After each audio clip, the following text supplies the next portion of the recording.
Hello friends, இன்றைக்கி நம்ம grid line use பண்ணி லார்ட் கணேஷாவை வரைய போகிறோம். 2025 என்னோடய ஃபர்ஸ்ட் ட்ராயிங். அதுக்கு நான் ஃபஸ்ட்டு ஒரு A4 ஷீட்டில் 2x2க்கு கிரிட்ஸ் போட்டுக்கிட்டேன். 2x2னா nothing but 2 centimetre length, 2 centimetre breadth, அவ்வளோதான்.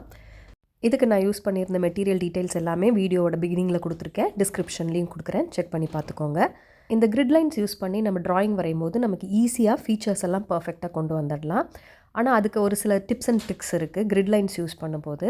ஸோ ஃபர்ஸ்ட் டிப் என்ன அப்படின்னா, நீங்கள் கிரிட்ஸ் போடும்போது ரொம்ப லைட்டாக, ரொம்ப மைல்டாக போடணும். ஒரு A4 ஷீட்டில் நீங்கள் 2x2க்கு கிரிட்ஸ் போடுறீங்க அப்படின்னா 11 காலம்ஸ் அண்ட் 15 ரோஸ் வரும். பேப்பர் சைஸ் பொறுத்து நான் சொல்கிறேன். So tip number 1, draw grids as light as possible. Tip number 2, measurement வந்து சேமாக இருக்கணும் த்ரூ அவுட். 2x2க்கு கிரிட்ஸ் போடுறோம் அப்படின்னா எல்லா கிரிட்ஸுமே 2x2 தான் இருக்கணும். கொஞ்சம் 2.1, 2.3 அப்படின்னலாம் இருக்கக்கூடாது. Make sure all grids are 2x2. அடுத்த tip, don't use sharp pencils. ஏன் ஷார்ப் பென்சில்ஸ் யூஸ் பண்ண வேண்டாம் சொல்கிறேன்னா, நம்ம வரையும் போது அவுட்லைன் வரைஞ்சிட்டு எப்படி இருந்தாலும் நம்ம அழிப்போம். அழிச்சதுக்கு அப்புறம் தான் நம்ம ஷேடிங் எல்லாம் போகும். அப்போ அழிக்கும்போது ஷார்ப் பென்சில் யூஸ் பண்ணிங்கன்னா அதோட இம்ப்ரெஷன் அந்த பேப்பரில் அப்படியே விழுந்துடும். So don't ever use sharp pencils for grids and outline ரெண்டுக்குமே. இப்போ நம்ம A4 ஷீட் ஃபுல்லாகவே கிரிட்ஸ் போட்டாச்சு 2x2க்கு. அந்த கிரிட்ஸை வந்து நம்ம லேபிளும் பண்ணியாச்சு. So next step, grid by grid நம்ம வரைய வேண்டியது தான். ஒரு கிரிட்டும் தனித்தனி ட்ராயிங்னு நினச்சி அப்படியே நம்ம காப்பி பண்ணணும். அப்போ எக்ஸாக்டாக அந்த ஃபீச்சர்ஸை கொண்டு வந்துடலாம். நான் இப்போ காமிச்சிருக்க மாதிரி. வீடியோ லென்த் ரொம்ப லாங்காக இருக்கக்கூடாதுங்கிறதுக்காக நான் கொஞ்சம் ஸ்பீட் பண்ணியிருக்கேன். நீங்கள் வந்து நல்லா டைம் எடுத்து பொறுமையாக கிரிட் பை கிரிட்டாக அவுட்லைன் வரைஞ்சிக்கலாம். ஒன்ஸ் அவுட்லைன் எல்லாம் வரைஞ்சதுக்கப்புறம் ஃபேஷியல் ஃபீச்சர்ஸ் வரைகிறதுக்கு நான் ஜென்ரலாக டயக்னல் லைன்ஸும் யூஸ் பண்ணிப்பேன். அது இன்னுமே பெட்டராக ஹெல்ப் பண்ணும் நமக்கு ஃபேஷியல் ஃபீச்சர்ஸ் எக்ஸாக்டாக வர்றதுக்கு. இப்போ அவுட்லைன் ஃபுல்லாக வரைஞ்சதுக்கப்புறம் ஷேடிங் பார்ட்டில் மீட் பண்ணலாம். அது வரைக்கும் பார்ட்டை என்ஜாய் பண்ணிவிட்டு ட்ராயிங்கையும் பாருங்கள்.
இப்போ நம்ம அவுட்லைன் ஃபுல்லாக கிரிட் லைன்ஸ் யூஸ் பண்ணி வரைஞ்சாச்சு.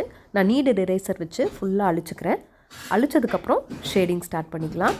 ஷேடிங்கில் முக்கியமான டிப் என்ன அப்படின்னா, your pencil should be sharp enough. So அவுட்லைனும் கிரிட்டும் வரையும் போது ஷார்ப்பாக இருக்கக்கூடாது. வேறு ஷேடிங் அப்போது உங்களோட பென்சில்ஸ் நல்லாவே ஷார்ப்பாக இருக்கணும். அப்போ தான் அக்யூரேட்டாக பிளெண்டிங் வந்து நல்லா வரும்.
அவ்வளோதான், நம்ம விநாயகரை அழகாக வரைஞ்சாச்சு, ஷேடிங்கும் பண்ணியாச்சு. பாருங்கள் எவ்வளோ பியூட்டிஃபுல்லாக சூப்பராக வந்திருக்காருன்னு.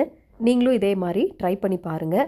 பிகினராக இருந்தீங்கன்னா 2x2 கிரிட்ஸ் வச்சு ஸ்டார்ட் பண்ணுங்கள். கொஞ்சம் கொஞ்சமாக ப்ராக்டிஸ் பண்ண அந்த கிரிட் சைஸை இன்க்ரீஸ் பண்ணி கடைசியாக கிரிட்ஸே இல்லாமல் அவுட்லைன் நம்மளால் வரைய முடியும். ட்ரை பண்ணி பாருங்கள். இந்த வீடியோ உங்களுக்கு பிடிச்சிருந்ததுன்னா, உங்களுக்கு இன்ஃபர்மேட்டிவாக இருக்குது அப்படின்னு நீங்கள் நினச்சிங்கன்னா, இந்த வீடியோக்கு ஒரு லைக் போட்டுட்டு நம்ம சேனலுக்கு சப்ஸ்கிரைப் பண்ணி ஸ்டே டியூன்ட். Take care. பாய்.